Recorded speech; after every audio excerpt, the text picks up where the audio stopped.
Let's talk about India's IT sector. We're talking about a global giant, an industry that employs over 6 million people. But just recently, a single event sent a shockwave through this entire ecosystem, and the fallout was, well, it was immediate. In just 24 hours, one day, Indian IT stocks lost over 2 trillion rupees in value. Now, to put that number in perspective for you, that is a bigger financial hit than the market took from the entire Iran-US conflict. This wasn't just a dip, it was a full-blown financial earthquake.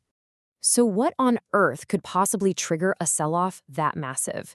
A global recession? Some huge government policy change? Nope, the reality is actually way more specific and, honestly, a lot more shocking. That's right, the entire thing was kicked off by a co-working plugin for an AI named Claude. It's already being called the IT sector killer, and for good reason. It basically exposed a massive vulnerability hiding in plain sight in one of India's most critical industries. Okay, so to really understand why one little AI update could cause such devastating damage, we need to peel back the layers and look at the very foundation of how the Indian IT business model was built. For decades, the whole game wasn't really about creating the next big thing in tech. It was built on a really simple but really powerful idea: labor arbitrage. In other words, providing cheaper manpower to get projects done for Western companies.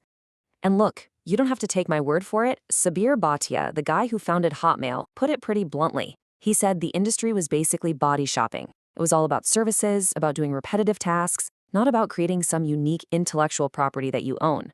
The entire model was based on having a huge workforce, not groundbreaking products. And this right here illustrates the difference perfectly. You've got the US model, which is all about building products, where your edge is your intellectual property, and then you have the Indian model, which was focused on providing services, where the advantage was that giant, low-cost workforce. The problem? Well, that exact advantage is precisely what AI is designed to eliminate. So you might be thinking, okay, AI isn't exactly new. We've seen it before. What makes this AI, Claude, so different? Why is it such a direct threat to this whole labor arbitrage model? This is the key distinction you have to get. Unlike a simple chatbot that just, answers your questions, Claude can actually stay with you while you work. It's evaluating your tasks, suggesting better ways to do things, and it even takes initiative. It acts less like a tool you use and more like a proactive member of your team. Let's just walk through a typical project the old way. Before Claude, if a US company wanted to build a simple mobile app, they'd outsource it. You'd need a team, maybe 5 or 6 developers, to write the code, test it, find all the bugs. It was a super labor-intensive process that could easily take weeks. Okay, now look at the after. With Claude, that exact same project can be done in less than a day. And it's only overseen by 1 or 2 developers. The AI writes the code, it creates the database, it runs the tests, it debugs the errors.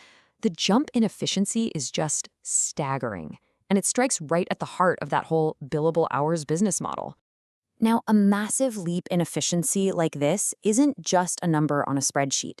It has immediate and very real consequences for the millions of people who work in this sector. Let's just take Tata Consultancy Services, TCS. For years, it was seen as this beacon of job security. Well, in less than 6 months, the company fired over 30,000 people. They straight up said their focus is now on automation and efficiency. And the hiring? It's completely frozen over. Get this. In the last 9 months, across the entire Indian IT sector, a grand total of 17 people were hired. Not 17,000, 17. Just 17. I mean, this visual just kind of lets that sink in. A sector that used to bring on around 15,000 people every single quarter has just ground to a complete halt. This isn't a slowdown, people. This is a full stop.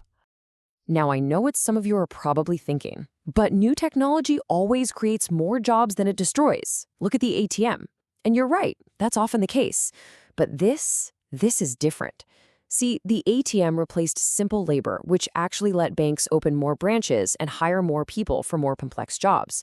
AI, on the other hand, replaces both labor and intelligence. And it's not just me saying this. Research from Citrini highlights the crucial point perfectly. AI does the work so well that many human jobs are just permanently replaced. For every 10 jobs it wipes out, it might create just 1 new super specialized role. The result? A net loss of jobs. Okay, so this all sounds incredibly bleak, I get it. But it's not the end of the story. The industry is reacting, and there are actually clear paths forward for both companies and individuals to adapt to this new world. The big companies aren't just sitting still, waiting for this to happen. Look at TCS again, the same company that fired 30,000 people. They are pivoting, and they're doing it aggressively. 97% of their developers are now using AI assistants. They're already making $1.5 billion a year from AI services, and that number is growing fast. They're basically eating their own old business model just to survive. So what does this mean for the actual workforce? The takeaway is simple and it's direct.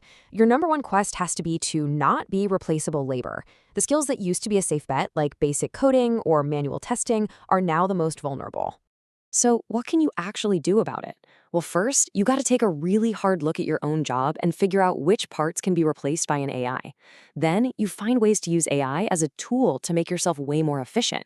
The whole goal is to add value in the places where the AI can't. And that's where the truly human skills come in. AI can't replicate strong communication. It can't show real leadership. It doesn't have critical judgment. And it certainly can't form genuine human connections with clients or your team. These skills, they're now more valuable than they have ever been. And all of this brings us to the final and most crucial question that every single one of us needs to be asking ourselves. Because this isn't just about India's IT sector anymore. This is about the future of work for everyone. Is your career built on a foundation that AI can't touch? Or is it standing on ground that's quickly washing away?